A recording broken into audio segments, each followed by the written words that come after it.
महापालिकेच्या आरोग्य विभागाच्या ताफ्यात कार्डियक अँब्युलन्स आज दाखल झाली आहे। विधान परिषदेच्या उपसभापती नीलम गोऱ्हे यांच्या निधीतून ही रुग्णवाहिका देण्यात आली आहे। याचे लोकार्पण गुरुवारी मुख्यमंत्री एकनाथ शिंदे आणि उपसभापती नीलम गोऱ्हे यांच्या हस्ते होणार आहे। आरोग्य विभागाला प्रथमच कार्डियक अँब्युलन्स मिळाली आहे।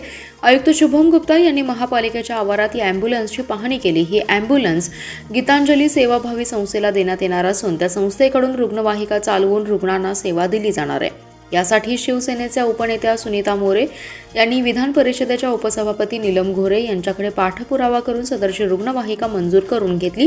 या रुग्णवाहिकेची किंमत 45 लाख इतकी असून रुग्णवाहिका ही पूर्णपणे वातानुकूलित आहे। या रुग्णवाहिकेत ऑक्सिजनची सोय असून रुग्णांना शासनाने निर्धारित केलेल्या शुल्कानुसार दर आकारणी केली जाणार आहे। महापालिकेत आयुक्त शुभम गुप्ता यांनी या रुग्णवाहिकेची पाहणी करीत कंपनीकडून रुग्णवाहिका महापालिकेच्या ताब्यात घेतली।